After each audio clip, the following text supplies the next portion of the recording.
hate that thing, man. Really hate it. Why do you do this to me? I know. No, you know what it is? Have you ever had a guitar that you love it when other people play it? You love the way it looks. You love the way it sounds. You hear other people and you go, I like that thing. But when you play it, you're just like, Normally, when I don't like playing something, I don't like when other people play it either. Right. Like a Floyd Rose, like Schecter, like kind of thing. Right, it's like, sure. I'm trying to think of something I love when someone else plays. It's something about Gretsch's. And that's a great Gretsch. That's a particularly good-looking one. Yeah, I love this thing so much. And there's good Gretsch's out there for sure. Play this again. It sounds great. Yeah. This is really a great guitar.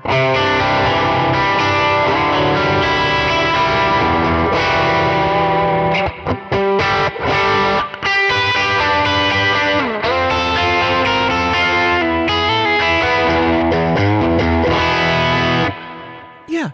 It's just bright, like There's metallic-y, like great. It sounds amazing. Clicky. I don't know. I just dig it. It sounds amazing. There's another Gretsch that you have that I've loved for years. I think is a completely magical guitar, but I feel the same way about it. The Silver Jet. The Silver Jet.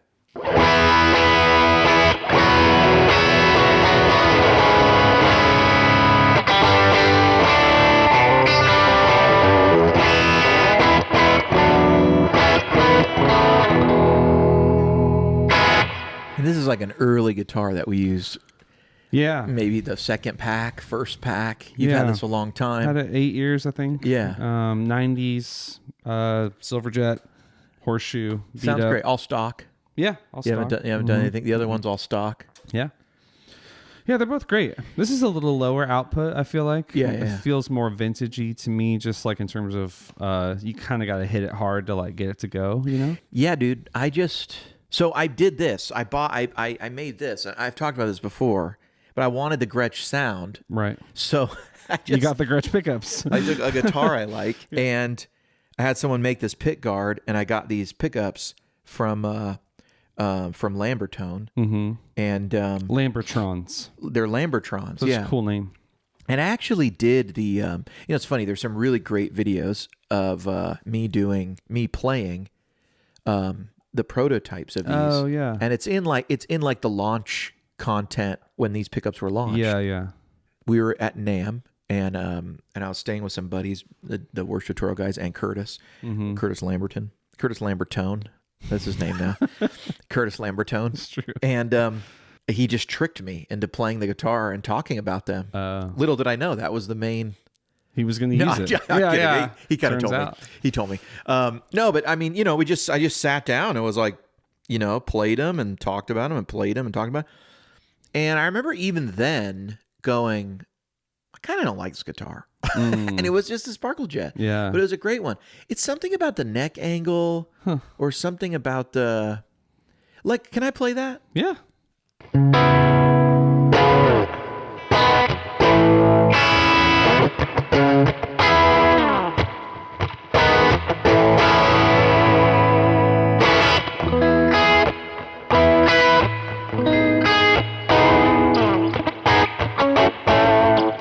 There's nothing wrong with this. I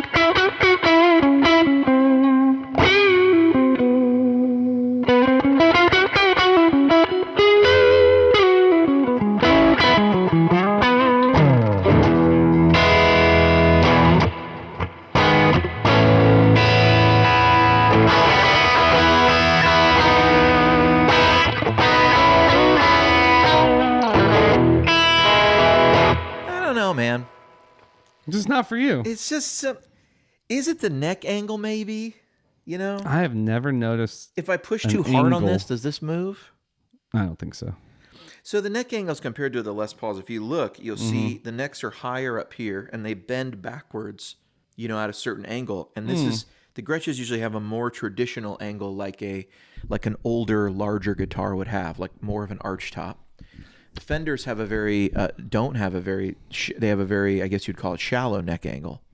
So Like this one would this be that guitar, way. if you look at it, if I orient this guitar towards my body, the neck actually goes backwards. Do you know what I'm saying? I've never noticed, but Yeah, look, I'll try it. You can see how the highest point on the neck is up here, And you can even see on the body how there's more wood and it gets slightly I comes see. down. You see what I'm saying? It's angled that way on purpose, and then that's why the bridge can be so high. See how high the bridge is, you know?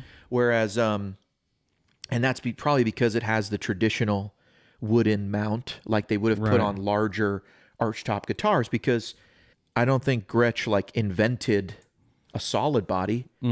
They just slowly started making guitars that they were already solid. had. Yeah. Right. So like, I don't know. It's a thing, and I really dig the sound of it. And obviously, like, you know, doing worshipy stuff, like it's all over worshipy stuff, and it's great. It has such a great sound, but. So even playing it like unplugged, you just don't like the feel of it, like the ergonomics of playing it. I mean, I can't say there's anything wrong with it. Yeah, the sound is like, you know. No, it's just unplans. Let me play that guitar.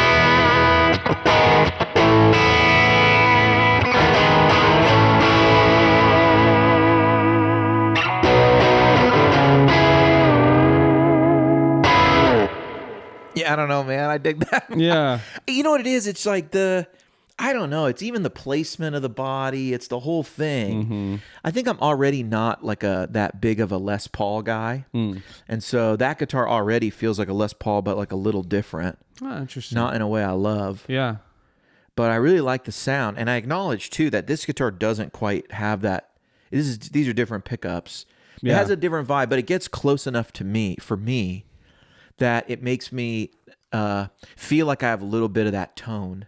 Yeah. Without having all of that without feel. having to play a Gretsch. And dude, I'll tell you, I've owned several and I've tried. I bought a Tennessee Rose. I've had two the Sparkle gold Jets. Sparkle, yeah. The gold Sparkle. I had a silver one. Tennessee Rose. I can't think of anything else I had. I had an Electromatic way back in the day. Like I think it was like a Sparkle Jet style Electromatic. They had those like solid body ones. Yeah, the cheaper ones. Yeah, with the not so great Bigsby's that they never held tune and stuff. You ever have a guitar you just didn't jive with? I mean, I had Jaguar that was terrible. I didn't like playing it. It wouldn't stay in tune. The pickups were bright and brittle. I couldn't get rid of it fast enough. Yeah. And those are smaller scale usually. I They're didn't a little like the shorter. scale. Yeah, I know. It was an experiment. It was like, oh, I've never owned one of these before. I love Jazzmasters. Yeah. But that Jaguar just had to go. You know? Yeah. Maybe that's a guitar I like the sound of, because I heard demos of them going like, oh, that's like a different Fender sound. It's like this bright, jangly thing. Maybe I want that. Yeah. But it's like, I like when other people do it. Yeah, it's like that's awesome, but I don't want that. Yeah. I feel that way when I watch people play Mesa Boogie amps for the most part too. Like I watch Andy Timmons and oh gosh, yeah, he sounds I go, great. man, I should really enjoy that gear. Yeah. Like his playing and stuff, and I love his tones, and he's kind of a Strat guy, and you know, it's very double stops. It's very stuff I should enjoy. Right. And I love listening to him, but then if I play any of his gear, it's all a little stiff feeling to me, but he doesn't make it sound stiff. No, yeah. You know what I mean? In his hands, it's something else. He's got so much soul. Why don't you play the three of these together? Just because I'm curious how they all sound. I don't think we've ever played all three of these together. Because I think in my head, this sounds more like those guitars than it does. I think it's a great sounding guitar. I just don't know. These are obviously a little different vibe on the pickups. The Lambertrons, I really like. They're a little brighter. And definitely higher output than like this guitar. Yeah, I noticed Maybe that closer for to sure. The Falcon. Yeah, that one is kind of lower, the lowest probably of the three. This one is higher. And obviously I've got it in a much different body with a much different trim. Those have Bigsby's. Yeah. And so just the scale length is different. The everything's different. The wood's different. It's all different. That one's going to be, you know, the big ones are going to be a hollow body. Yeah, let's try it. Let's play them back to back.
What's your favorite of the three?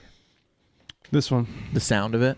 The sound, the feel, everything. It plays like an acoustic guitar to me, which I really like. Like it just even sat right here, I can hear it acoustically. Rings well, yeah, it just like feels like you're in control of it more. But I just, which makes me sad because I own that one. I don't own this one. Yeah. But, no, these are great instruments for sure. Yeah. And I liked the Jam Pro. It's definitely, it feels modern to me. I said that one feels vintage. Mm-hmm. This one kind of has that old vintage vibe, even though it's not an old guitar. These guitars definitely sounded more compressed and less bass. Yeah. I'm curious, did you prefer hearing the Jam Pro the most? Yeah, so I would have gone for either this one or the Jam Pro, but they sound quite a bit different. Yeah. You know, the Jam Pro sounded, more, there was more bass, more highs. It did sound more open. Which is a sound, you know what I mean? This sounds more like focused, more maybe a little more Filtertron-esque, what I would think of in my head. It seemed immediately compressed when you were playing it. You know, I really enjoy hearing these instruments, but I don't really love them, and that's going to be an unpopular opinion. It's got to be HW's one where he's really missed the boat. I know a lot of the viewers and a lot of our friends, a lot of the customers and stuff are Gretsch players, are big Gretsch players. And I dig the sound, but I kind of don't like the guitars. Yeah. More for us. I'll give best sounding to that guy. Yeah. But all of these sounded good. Yeah. Yeah. For sure. Yeah. All right, I'll let you play us out on that. If you want great sounding profiles for your Gretsch. We've been playing a Bandmaster the whole time. Play us out, Zeus.